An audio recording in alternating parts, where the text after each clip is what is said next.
Okay, good morning, everybody. A very big welcome, and thank you for joining us today for this event brought to you actually by Mr. President and in partnership with Creativebrief. My name's Charlie. I'm the CEO of Creativebrief, and we're very excited to be here to discuss with you all a new report called The Future of Finance, which was produced following research conducted by Mr. President on a next generation of consumers for financial brands.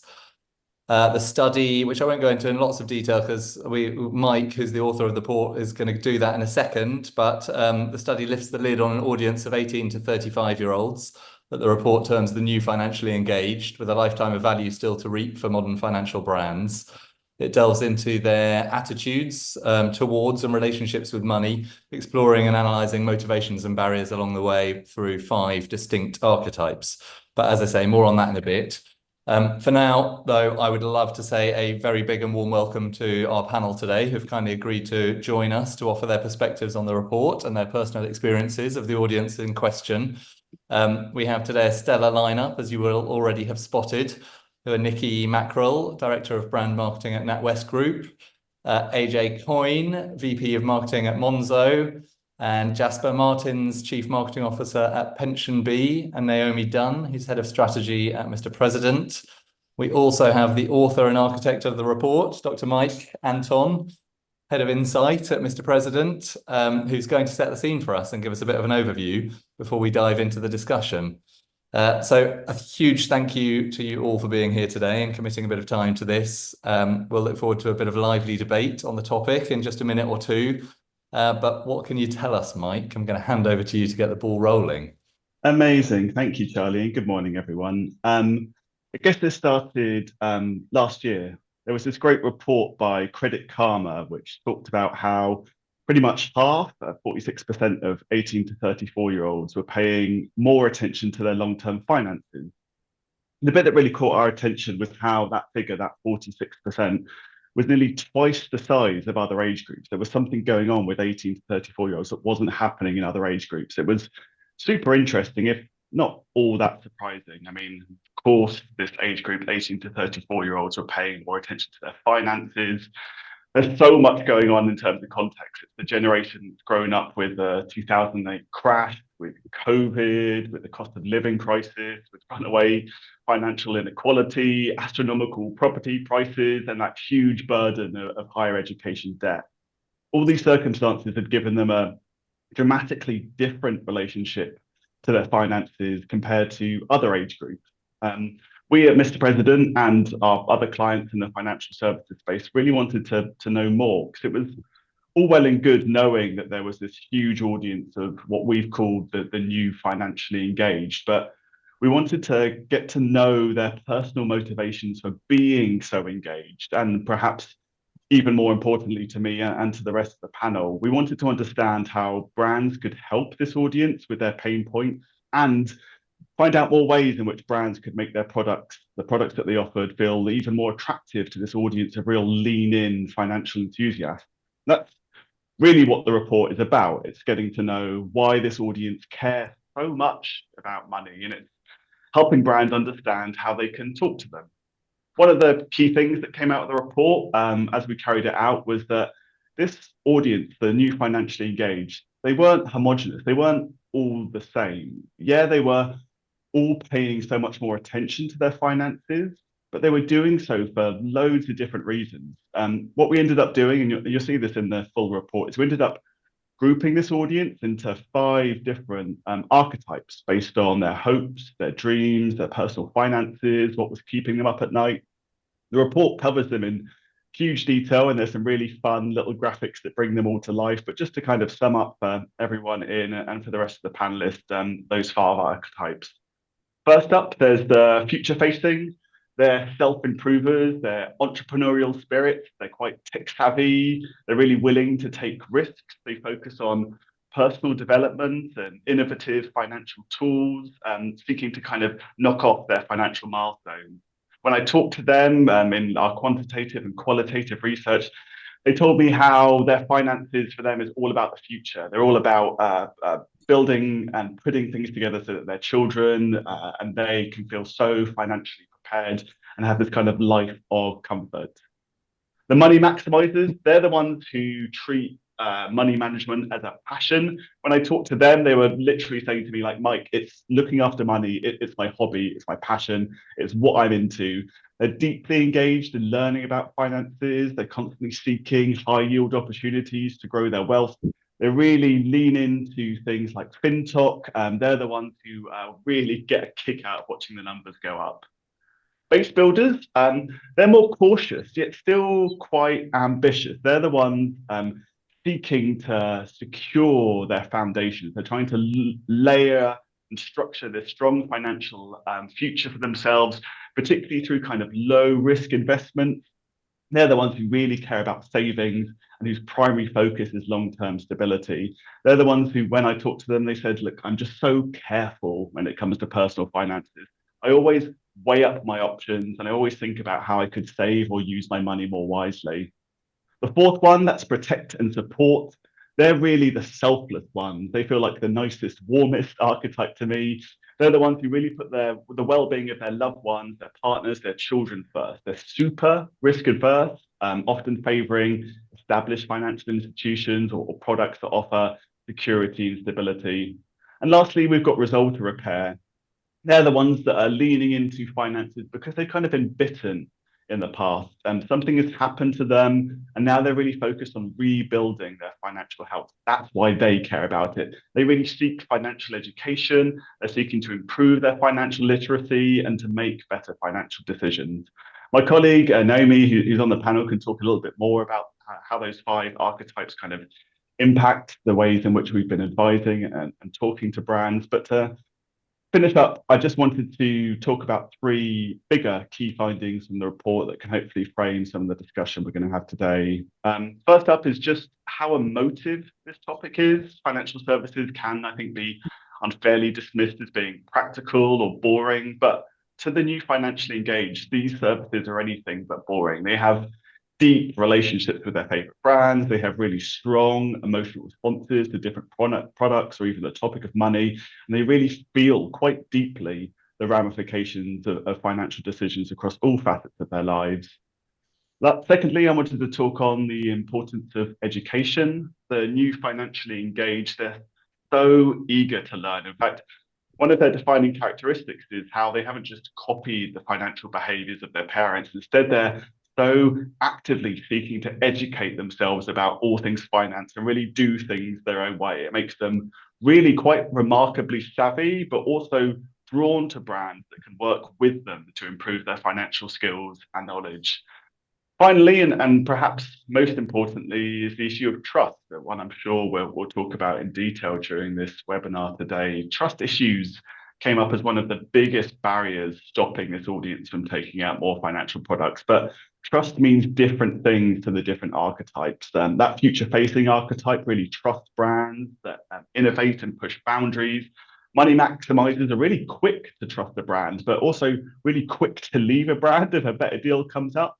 Whereas that resolve to repair group, they really find it hard to trust any brand, kind of once bitten, twice shy. Regardless of the difference between those archetypes, I think winning trust is really of paramount importance. And if any brand wants to capitalize, as you said, Charlie, on that kind of huge potential of lifetime value that the new financially engaged offer, thinking about how they can address these trust issues is really key. Hey, brilliant. Thanks, Mike. That is an excellent and succinct analysis of what is a pretty actually far-reaching and sort of expansive report. So thank you. That's bang on time as well. I'm very impressed. I think, off the back of that, I think, maybe worth just reiterating some of what Mike said in terms of, keeping us honed in on the macro themes for discussion. And I might even add like 1 or 2 there as well, but it's likely, as we've said, to be sort of trust, resilience and risk, I think, actually, as well.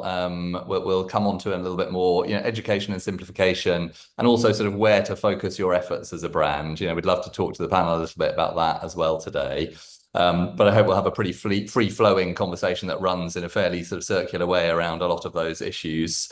But actually, just to sort of get started and focusing in on the term financially engaged, actually, and sort of setting the tone for today. I think, it's probably fair to say, right, despite difficult financial backdrop and, changing attitudes and lots of complexity, this generation, as Mike said, are really keenly engaged. They're open to approach and listening. One of the things that really stood out for me from the report was that three of the five archetypes had significantly more than 50% who had said that they were likely to buy financial products in the next 6 months. In future facing, I think that was something like 94, 95% of them saying that. So Naomi, just to set the tone, I mean, brands should take this report as a positive, right? It's not all doom and gloom. It's not all negative. I mean, it's genuinely, there's lots of opportunity out there, right? Absolutely. And I think it's growing opportunity as well. That's what we found in the report, is that there's so much more interest for the reasons that Mike covered. There's a reason why this audience are kind of more and more engaged, because they need to build that financial resilience because of everything that's gone on in sort of the macroeconomic climate and what they've been living through. So it's absolutely a positive. The challenge is always just how do you move people from that interest into actually taking things out. And I think that's, that's always going to be a challenge for different brands. And what I hope people take from this report is that rather than trying to treat the group as one sort of amorphous blob, or underestimate, the kind of interests and abilities, there's a lot of nuance within them, and it sort of makes sense basically to really learn as much as we can about them through research like this, so that you can connect with them on an emotional level, based on sort of what's actually likely to motivate them, and their attitudes and behaviours. Brilliant. Okay, so it's good news. We're going to talk with positive vibes today, I think. But yeah, moving into, I suppose, let's start with trust, because I think unsurprisingly, given the era that this audience has grown up in, the issue of trust is a recurrent one. Probably, it's inevitably a lens through which we'll focus much of the discussion today and probably keep coming back to. The financial crash obviously had a big impact on attitudes towards financial institutions as a whole. Perhaps Brexit, pandemic, cost of living, and runaway inequality are more relevant in a way to the later topic of financial resilience. But what's clear is that the issue as well, and the report highlights the issue of trust, is not quite as one-dimensional as it used to be, in the sense that it can't be taken for granted anymore, trust, and it's certainly not as unconditional as perhaps it once was. But I think more specifically as well, Mike, you called out that, those with the longest history don't automatically default to becoming the most trusted brands necessarily with this sort of new financial audience. And I'm just really keen now just to sort of open up to the panel a bit and say, what are the panel seeing here, and how are you going about tackling that, complex landscape from the point of view of engendering trust? And AJ, if I can perhaps start with you, I think in a little bit of pre-chat to this that we had, you talked about, made an interesting point about Monzo's sort of word of mouth growth and sort of community, and how that has sort of engendered trust in a slightly different way. Perhaps we start there. Yeah, of course. Thank you for having me, and really great report. So delighted to be able to talk to this topic, and it's such an important challenge facing every organization and every industry, right? We're sort of lucky a bit in Monzo. We're 9 years old this year, and I guess since our inception 9 years ago in Old Street, we really invited our consumers in from the start to build and co-create our products. And that is something that has meant we've been consumer obsessed since, right? And it means that every time we are going to market with new products, typically they've come born out of things that we've been told by our users or by our community. As a result of that, most of our growth comes from word of mouth and organic, friends and family talking about us. So a lot of the focus for me and in marketing and also for the business wide is really, how do you harness that community to continue to do that? 66% of our growth last year coming from that word of mouth, right? Because in a world where we don't trust institutes, in a world where trust is incredibly hard to earn, your friends and family become really, really important when it comes to introducing a new product or service to you, and that's been proven time and time again for us. So it's a bit of a gift to have that and inherit that as the new marketing head here, but really, really something that we don't take for granted. And a lot of people will talk about different codes of trust. Yes, it's important that we tell people we're a bank, because bank, does deliver an element of trust. But beyond that, it's how you hear about us and how you learn that Monzo story is incredibly important. And the best way that we have learned that over time is to really bring that message to market via your trusted sources, which is friends and family. Okay, cool. And you have just launched a relatively new, sort of fairly visible brand campaign out there, right? Yes. And in a way, what it looks like you're doing as the brand is sort of continuing down that journey of sort of establishing positioning as dependable disruptor with this new campaign. Is that not, obviously you're not the newest, freshest disruptor on the landscape, but you're also by no means the oldest out there. And is that just dependable disruptor sort of space a very deliberate territory that you're trying to occupy a bit more of? I would say yes and no. Like our mission at Monzo is to make money work for everyone, right? And we are gifted in the fact that we have 9 million users today, and we've driven a lot of that growth through organic, and that will continue to be an incredibly important part of our growth. But to deliver on that mission of making money work for everyone, it's incredibly difficult to do that by just word of mouth, by just that organic piece, right? So you do need to drive some scale at some point. And so this was the right time in our journey to really be able to deliver on that mission, to be able to invest in these channels. Creatively, it is provocative. I'm a firm believer in there's so many bland advertisements and campaigns out there. And if you don't get talked about, why are you spending money in media or on creative? And so it's intentionally provocative for that reason, but really in service of that mission, right? Because we know, and in your report it talks about, there's lots of feelings when it comes to money, when it comes to investments, when it comes to your finances, right? People feel stressed, people can feel anxious, people can avoid it, and we know at Monzo money just feels better. Our consumers, our community tell us day in, day out. And so it so much better. I think the key stat is that our consumers are 7 times more likely to use the word love when describing Monzo than any other bank. And so those two things just felt really fruitful for me in terms of the brief and the work to go, hey, actually money can feel these things, but with Monzo it can feel better. And so let's celebrate that.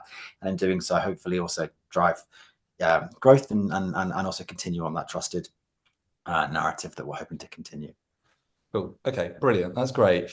And Nicky, can I just come to you on, I suppose as the more established brand in a way on the panel, how are you approaching this issue around sort of longevity and heritage versus kind of modernity and innovation in sort of building trust within this audience and others, of course?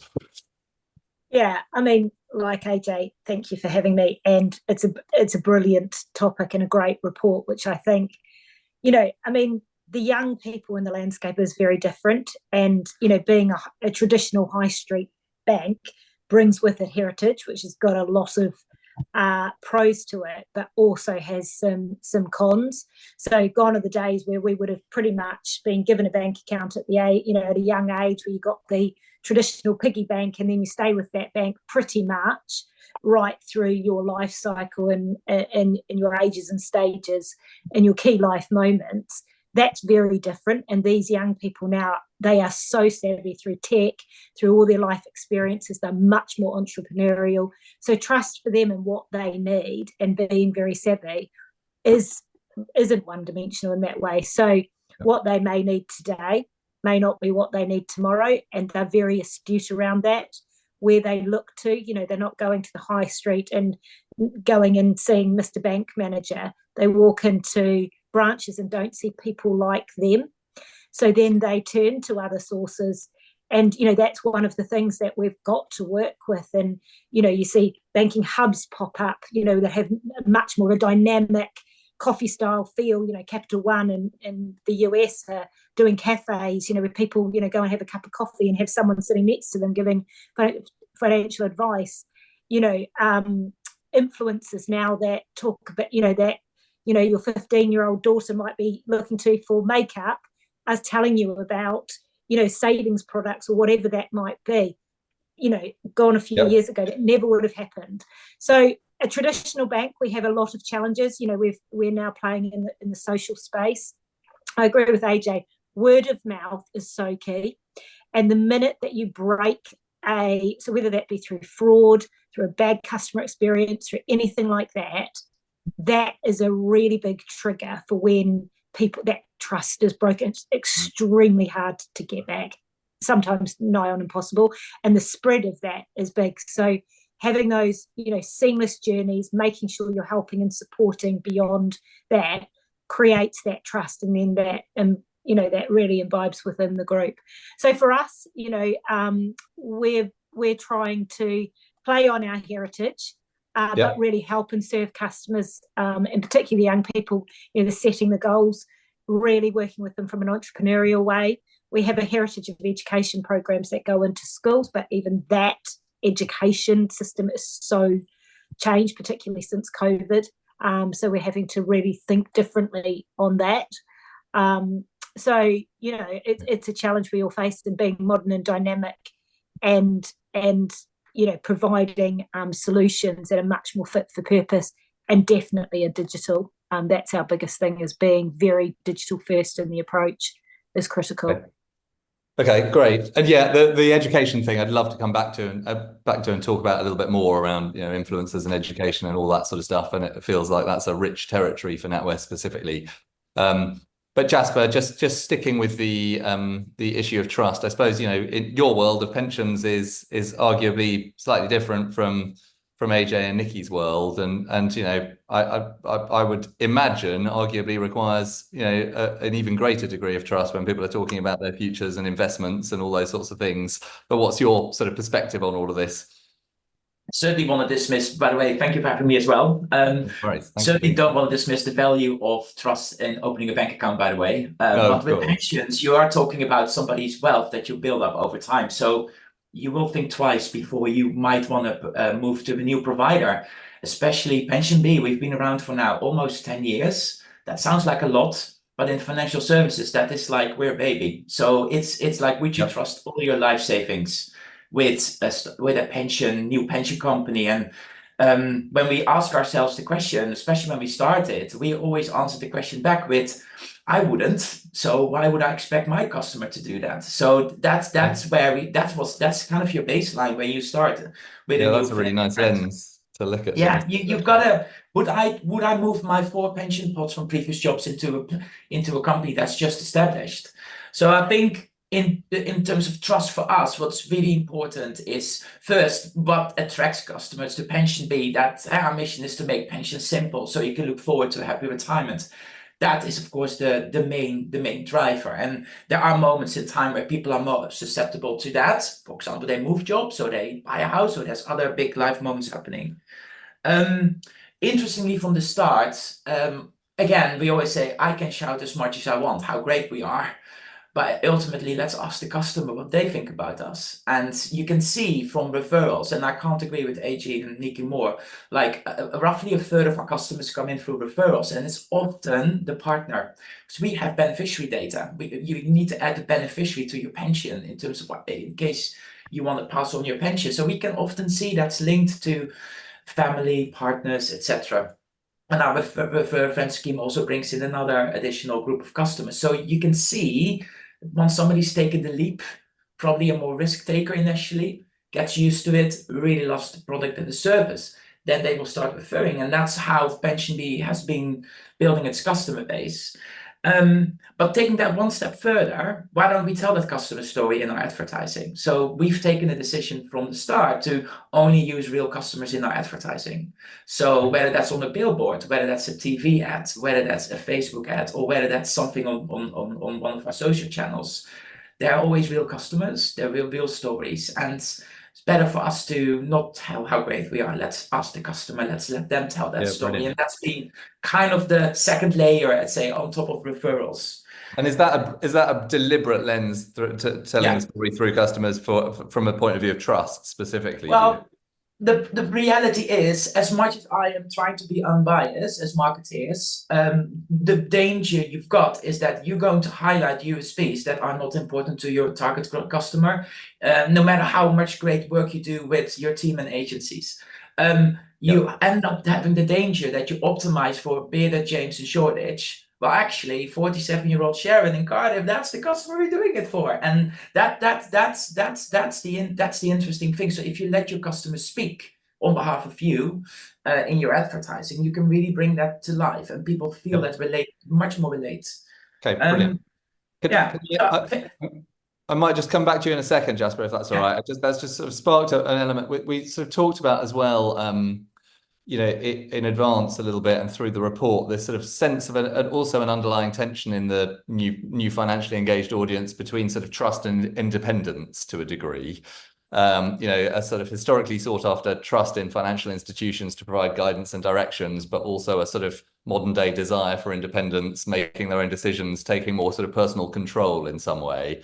And Mike, you talked about historically people trod the path of their parents, but the report points to a bit of a change in that.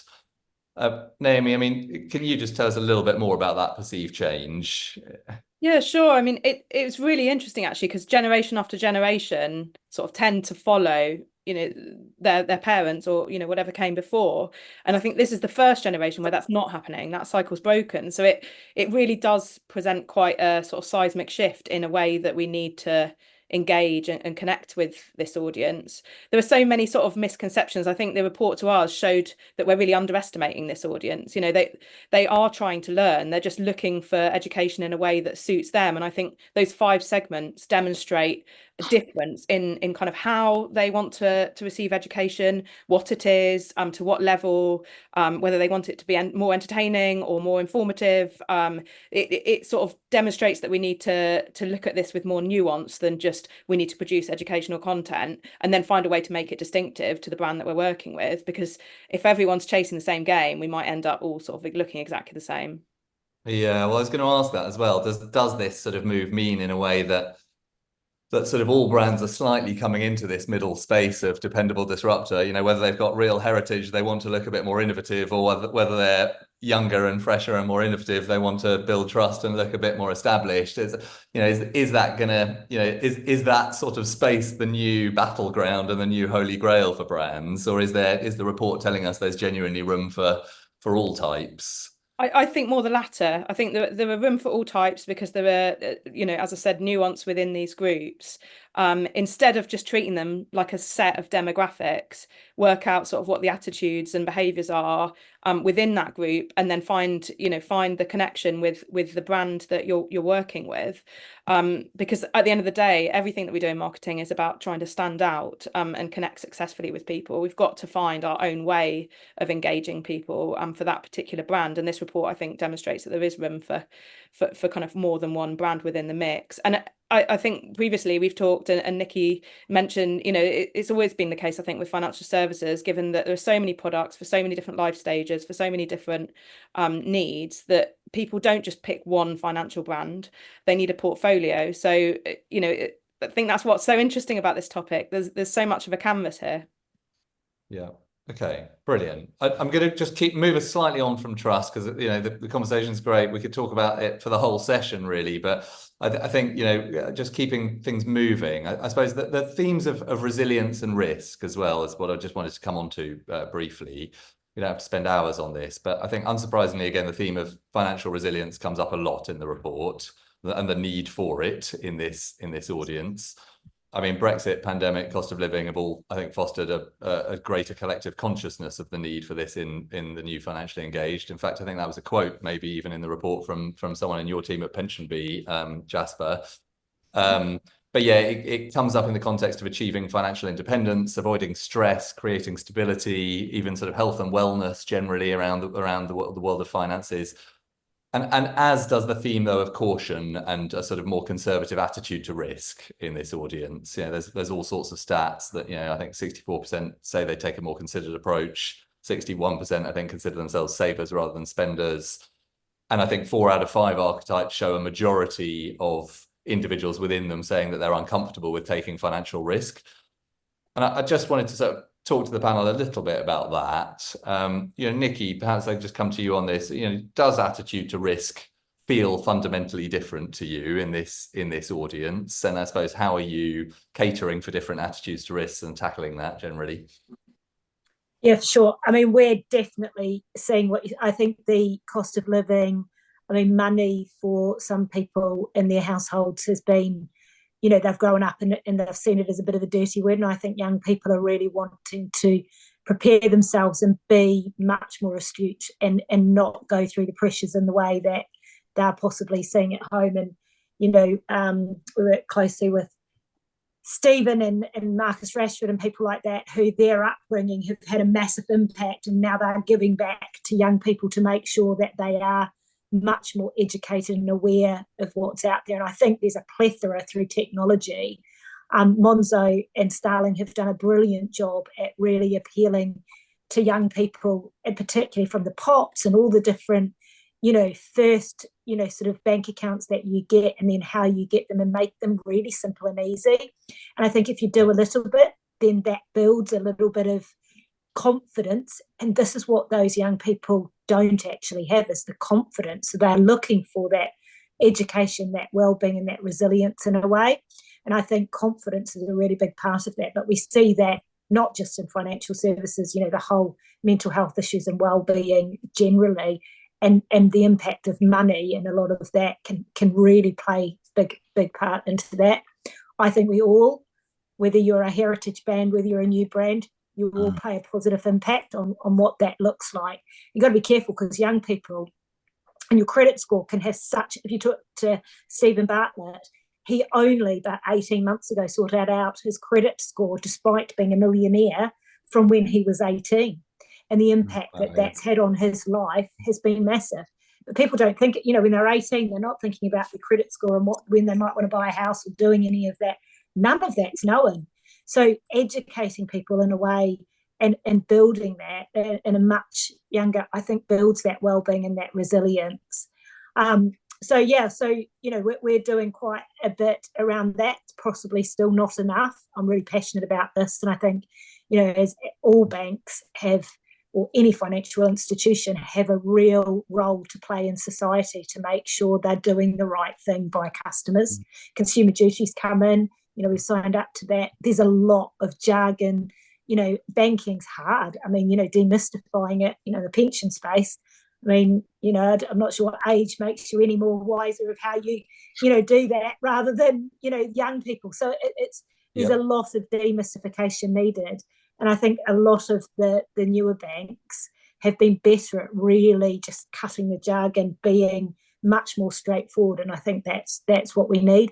And I think the confidence in building that is really critical. Yeah, okay, brilliant. And AJ, I want to come back to you in a second on that point about sort of, I suppose, you know, easing of stress and anxiety through sort of simplicity of like customer experience and everything else, because I think Monzo do that really interestingly. But Jasper, just coming to you quickly on this point about risk. I suppose, you know, my question for you as a brand in the space that you play in is, do you see, I suppose, this conservative and cautious attitude to risk in this audience? You know, historically, that hasn't always necessarily led to the best financial outcomes for people.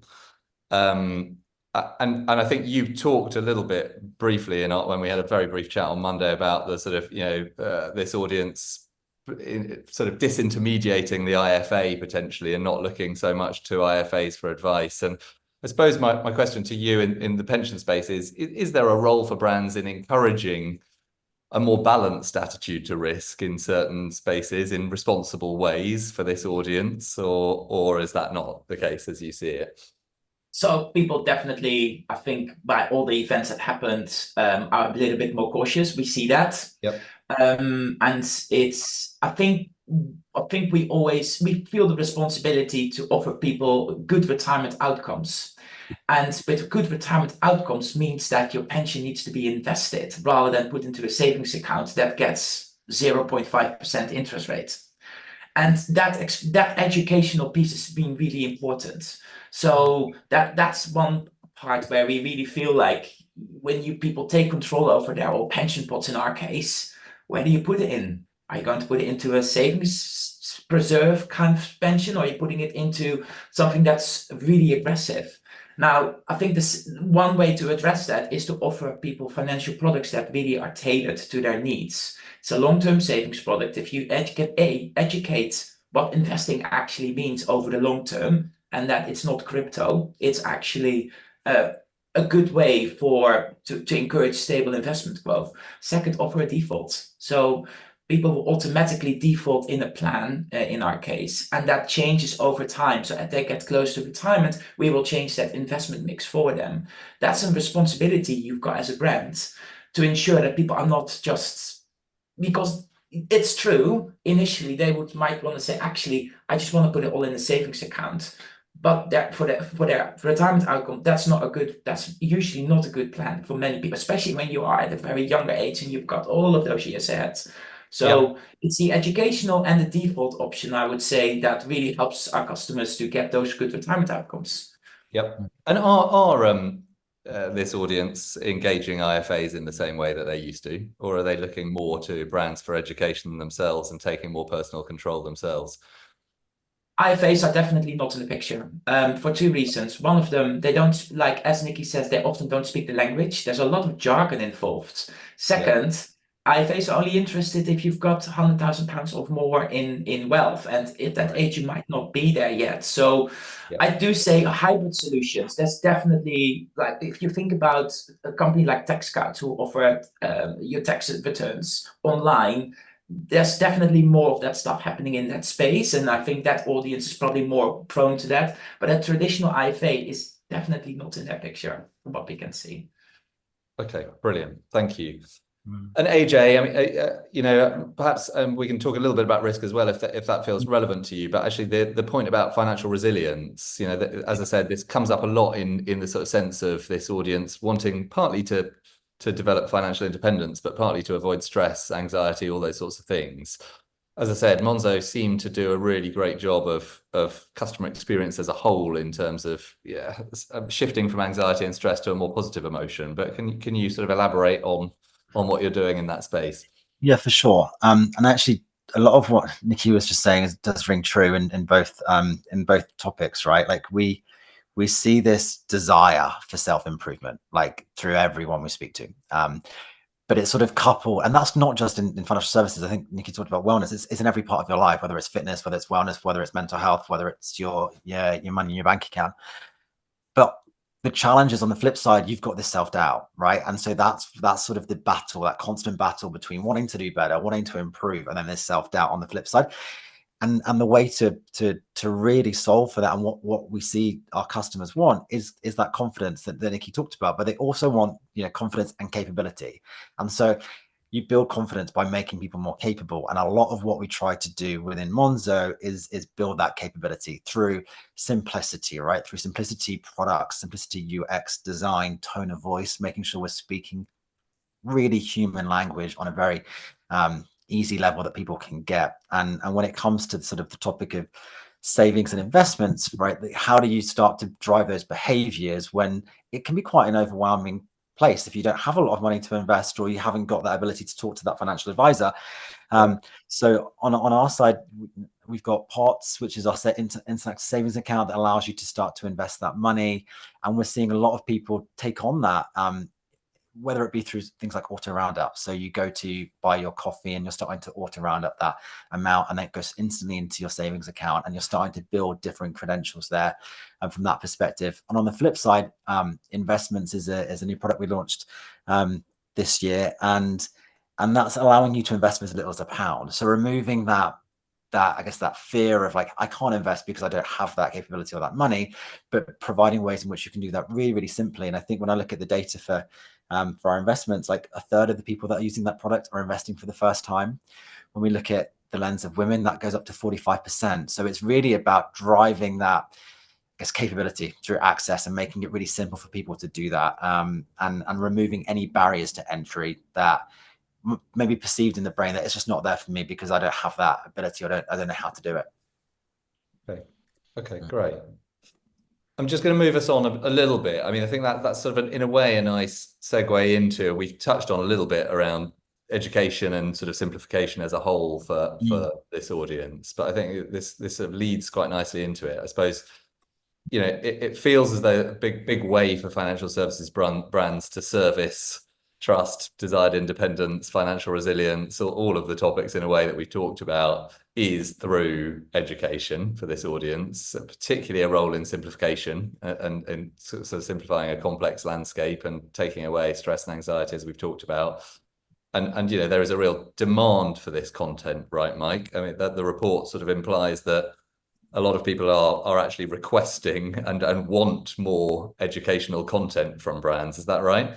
For sure. I mean, it's one of the ways in which they became so financially engaged in the first place. It's the opposite of a slippery slope, right? They want to learn a little bit more. Once they peel open that first layer, like, they get hungry for it. They get interested in it. They start leaning in, and it starts gathering momentum. Their education grows, their financial literacy upskills, and they're really seeking out brands, experiences, influencers, social content, programs that will help carry on that momentum, so they don't just kind of pause and stop. It's as we talked about before, kind of continual self-improvement to build that confidence that Nicky talked about, and to kind of negate that self-doubt that AJ was discussing. Yep. Okay. But it's also, there's no doubt, right, that it's a very crowded space, Well, and yeah. therefore it's difficult to stand out and be distinctive in that role of educator, as I assume, as a brand. And also, I think you know, on the point about trust and reliance versus independence, you know, I assume this creates a bit of a challenge around how do you educate and simplify and empower, but how do you do that in a way without feeling like you're sort of dictating or being too didactic or to some degree patronizing. So I'd love to just come to the panel a little bit on that as well. And Nicky, just given that, you know, education is a big sort of core strand, I think, of NatWest and what you talked about in schools and everything. I mean, what's your point of view on that? I mean, ultimately, and everything that we should be doing should be simple and straightforward. And, you know, we've talked about all that. But yeah, we've got big heritage in what we call our Money Sense program, which is effectively, it's actually mandated in Scotland, and it's pretty much on the agenda in England and Wales, you know, as part of a money learning program within schools. But as we know, schools' agendas are very, very busy. To, you know, teachers, you know, are having to do more and more and more. So it's not happening in the way that it was. And also, money's changed and how you talk about it, and how, you know, kids don't really, I think, take from a teacher in the same way on that subject that they used to. And actually, possibly they may even know more than the teacher, is what we're hearing, because through social media or whatever, some of them are getting savvy very young, because most of that happens in your middle school years of when that program is tending to happen. But so we are adapting and involving the program, doing much more from a digital perspective, working with people like Marcus Rashford, you know, providing money programs for skills. We're working with the National Youth Agency. A lot happens with youth workers who are very trusted in, you know, with a huge amount of individuals, and particularly where, you know, the lowest socioeconomic groups, you know, where those people are effectively, you know, helping and supporting children in a way that is really trusted. So they're doing a lot. So, you know, education's changing. Our program's evolved a lot. We've now consolidated it under NatWest Thrive, and built it all out of confidence. And AJ's right around the self-doubt. We see that 100%. And tried to make it much more about holistic well-being than pure financial well-being, and looking after the whole person, but then really providing that confidence through, you know, the skills. I don't think we've got the capability bit right just yet. Do our products and services really meet fully the needs of teens and young people in the way that they should? You know, we've got to adapt and evolve that. And actually, even that's changing. Even in the last couple of years, loads of them are way more entrepreneurial. You know, people are selling things, doing things, making money, and, you know, they're so entrepreneurial in the way that they come up with it. So, you know, they're using personal accounts, or they're using money for business and all of these different things. Crypto, or not that young people are so much in crypto, but they're, you know, gaming. You know, there's currencies within gaming. There's, you know, people are building out, you know, financial education in gaming worlds and things like that. So there's a lot, you know, that we have to do to really evolve with where customers are at. You know, it's about understanding customers and where they're at. Well, not even customers, future, you know, future younger generations. And you made the point earlier about, I mean, obviously people are not just taking advice from some FinTok and finfluencers, but actually Yes. taking financial advice from stylists and lifestyle influencers and all sorts of other things. I mean, how do you go about tackling that? Yeah, no, we've you know, I think that's fascinating. We've done a lot of work in partnering with, you know, some key influencers in the last year. Some of it's gone well, some of it less well, because obviously you're trying to work with a bank, you know, an influencer. You've got to be true to the influencer style, but you know, get that across. And you know, so, but that's the content creation in that space is going to grow massively. And you know what we're seeing now is the money that we create ourselves around our content, brand advertising, even social advertising. We're now pouring in the money for others to create that content on our behalf.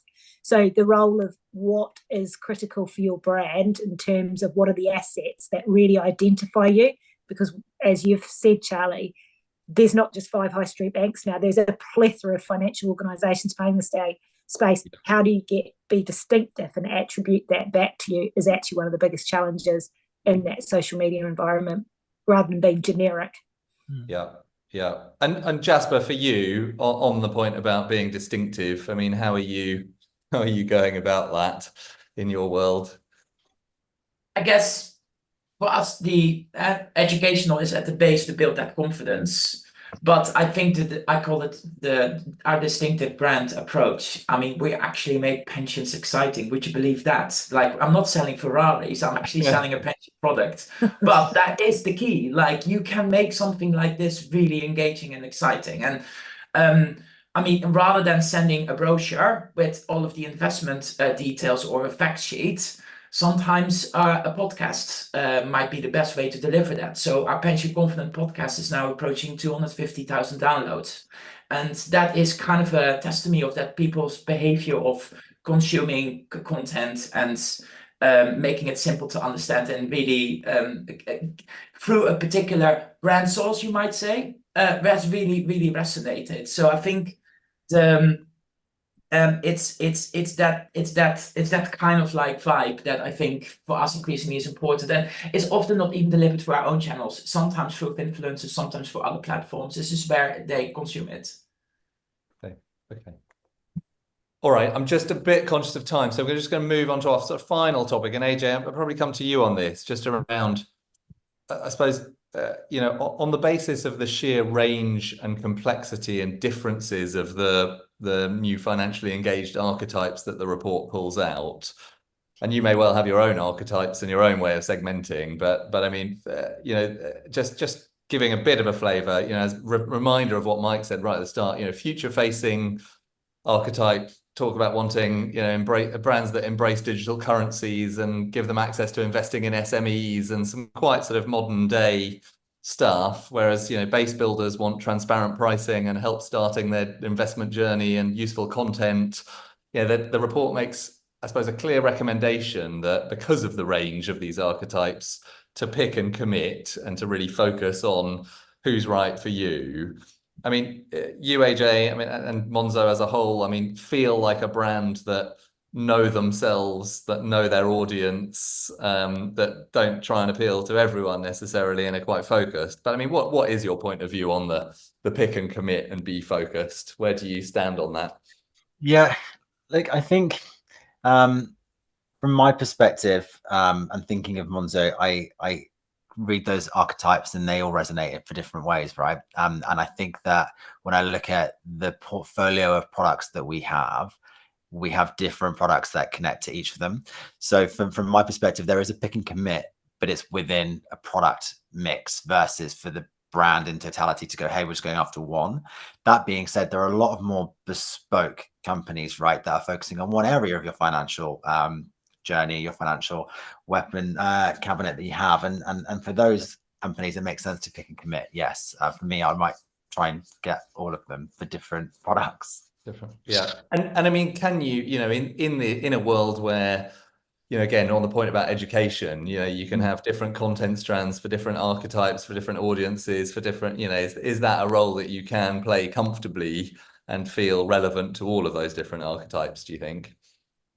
Absolutely, but it comes down to making sure you're speaking to them, understanding them, and you're not confusing who they are and what they want and how you speak to them. And there is obviously risk in that when you talk at a master brand level versus when you talk at a one-to-one level. And so making sure that you're smart enough in your marketing tech stack and you're smart enough in your approach to communication, then there's absolutely ability to do that.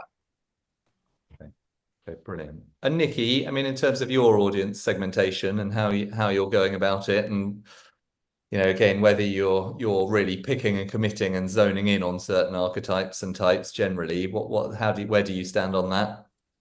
Yeah, we definitely are. And actually, we've talked about 18 to 35s here, but actually an 18-year-old is very different to a 35-year-old in their wants and needs, life moments, all the different things. So actually, we're seeing micro segmentation being really critical in there, and the archetypes, show there's big differences within these audiences. So absolutely, and actually, we're finding we need to start younger. Actually, in terms of that, starting at 18 is too late. Once people have gone off, into higher education, generally they've either had an experience, picked it all up. So we're finding starting much younger is actually really the key moment is 11, 12 when they're getting their first mobile phone, which is actually even happening younger again. And when they can do Apple Pay and things like that, that's actually where you really need to be as part of that, and having products and solutions that meet their needs. And often that's not what their parents are giving them. They are finding other ways of getting products and services that they want and their friends want. Yeah. Or their friends have, not want, sorry. Their friends have. Okay. Thank you. Just on time, I think we've sort of promised we'd take one or two questions from the audience. So I'm just going to, I think we may really only have time for one, to be honest with you here, but I'm going to select a question here, which is Jasper. I'm going to come to you with this one. Given the very different behaviors of this generation compared to previous generations, is it possible to still engage and connect with them in a way that still halos to older customer groups without alienating? Yeah, I think that's just moving on from what we've just discussed. I mean, a pension is in fact a mass market product. Everybody needs a pension to retire. That's probably quite a good, safe way to say. Yeah. But a 25-year-old will engage completely different with their pension than somebody who's 55 and think, you know what, I need to combine them because I want to start taking money out. And that's something when you're 25, you're not even close to.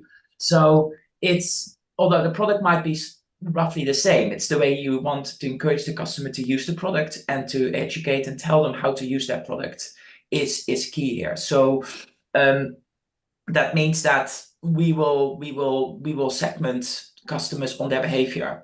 So they either have consolidated and kind of almost check their balance once in a while. We assume that they are building up workplace pension elsewhere. Or if they're setting up contributions, they're kind of in a different zone. Or when they start looking at drawdown options, we know they're getting to that zone. So that means that you need, like AJ says, you need to have the tech stack in place to nurture them accordingly through push notifications, in-app messaging, or through email comms. So absolutely, it's a different approach. Our customers are on a journey with us from when they start to hopefully from when they retire. So that changes over time. Yeah, no, I can see that. Okay. All right. Well, look, I think we are beginning to come to the end. I just want to say, a very big thank you to everybody on the panel for a very fertile discussion this morning. Naomi, I might hand over to you just for, I think you were going to do a sort of a brief roundup and a couple of closing remarks. Can I come to you for that now? And also just to echo a big thank you to all the panelists for joining us today, and obviously all the attendees as well for coming along to listen.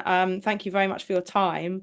I think hopefully what everyone's taken away from this is just what an emotionally rich topic financial services is. What a privilege to work in an industry and sort of on a topic that touches so many elements of everybody's lives. It's ultimately we talk about segments and demographics and all the rest of it, but this is something that touches everybody, and in so many different ways. it's kind of ironic, really, then, that a lot of the comms in the industry is quite rational and not maybe as engaging as it could be. So as an ambition, you know, we just love to sort of see more kind of emotionally rich communication come out of the industry. And I think we believe, you know, as a creative agency, we've got a really strong belief in the benefit of research and insight, and just how much that can deliver in terms of creating the insights that enable you to really connect with people, because you know, it's on an emotional level about things that they really care about. And when you do that research, I think you start to uncover the insights that make the audience so much more nuanced than when you start. So if there's just one thing to take away from this, it's kind of do your research, understand the audience, don't make assumptions, because they'll often surprise you. So thank you so much for joining. And if you haven't already read the report, Creative Brief have kindly shared it in the chat here. We can share it along afterwards as well, but thank you for joining. Brilliant. Yeah, and yeah, just very quick, I was just going to say, you know, a big thank you to everyone for a brilliant discussion. As Naomi said, the report can be found, by the way, at mrpresident.co/intelligence if you can't see it for some reason in the chat. But yeah, thank you so much, everyone. We'll speak soon.